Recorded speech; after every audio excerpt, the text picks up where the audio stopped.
What's up, YouTube? This is Politically Incorrect. All right, so before I get into this video, I want to give a shout out to LB. The sports and political channel of LB is the only one I really saw talking about this particular story. And that is a new development and a disturbing development with the Ahmaud Arbery case. Although it's not shocking, it really isn't, knowing the history of the criminal justice system when it pertains to black people, in particular black men. So, a former district attorney in Georgia has been charged after allegedly interfering with the arrest of a man involved in the 2020 shooting death of 25-year-old Ahmaud Arbery.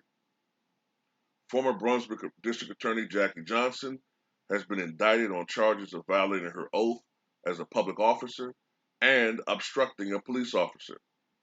Both charges are in connection to Johnson's alleged actions surrounding the investigation of the fatal shooting of Arbery while he was jogging through a Glenn County subdivision on February 23, 2020, according to the indictment.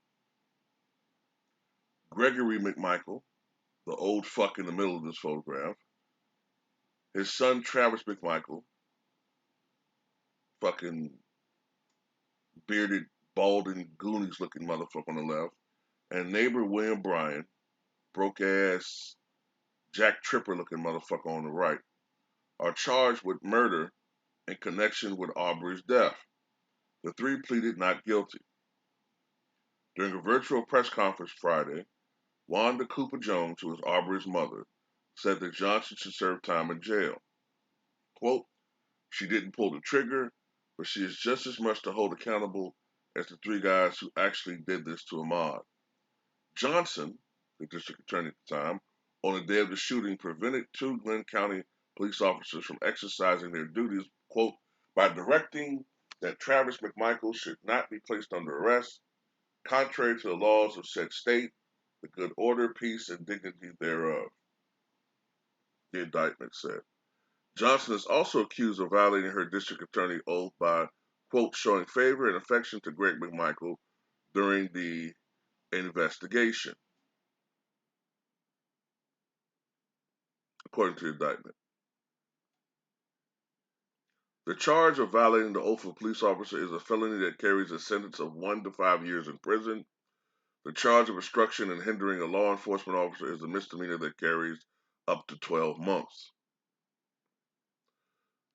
At the press conference, Arbery's family and lawyers applauded the indictment and commended Carr's investigation. Quote, we set a precedent that prosecutors now have to bear responsibility for the injustices on top of the tragedies where we see far too many of our children taken away from us without any accountability.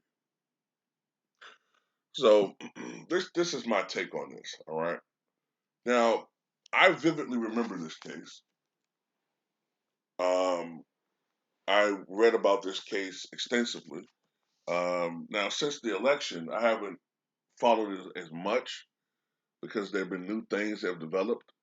But I do remember that the bearded piece of shit in the middle, I think he's a former judge or police officer or something in law enforcement, something of that nature.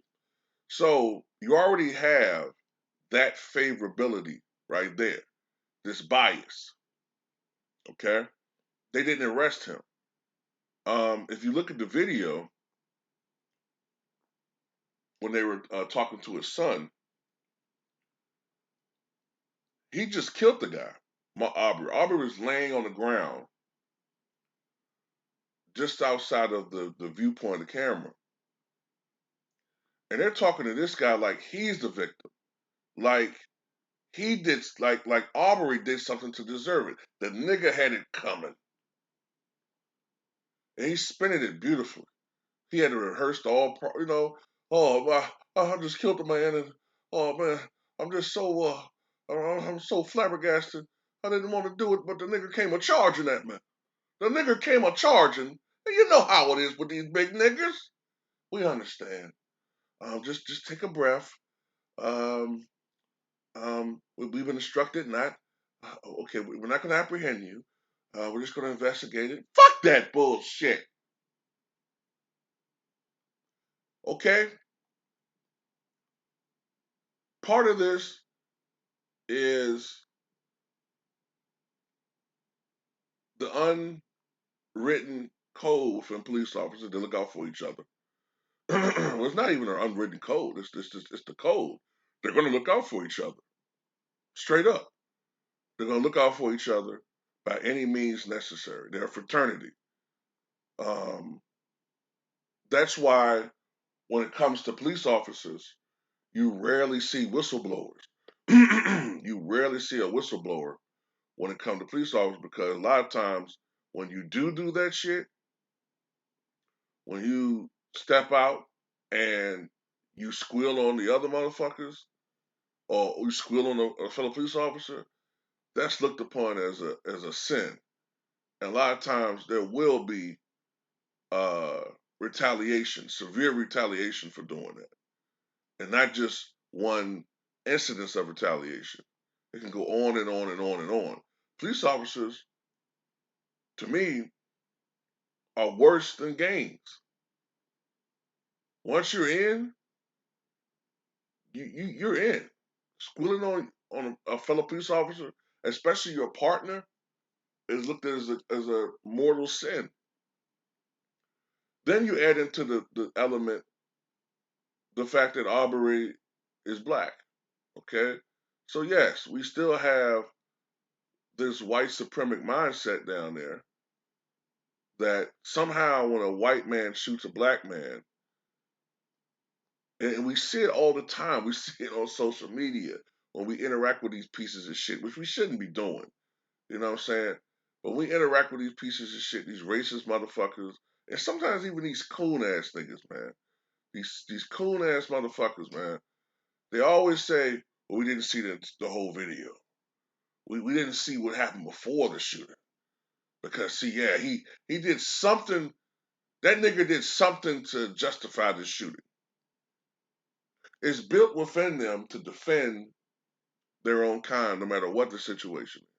But anyway, this woman should go to jail. Honestly, she should go to prison, in my opinion. To knowingly violate to be a law enforcement official and to violate your oath to that extent deserves nothing more than at least, according to what I just read, she should be in prison for 3 to 5 years at least. At least. And if these judges started actually punishing prosecutors, you know what I'm saying, police officers for violating their oaths and showing extreme biases in these situations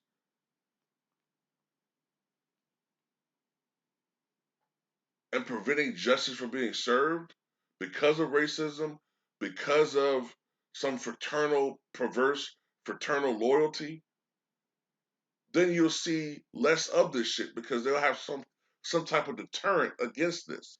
It makes sense in crime, right? You raise the stakes as far as penalties for said crimes, you'll see less crimes being committed in this particular area.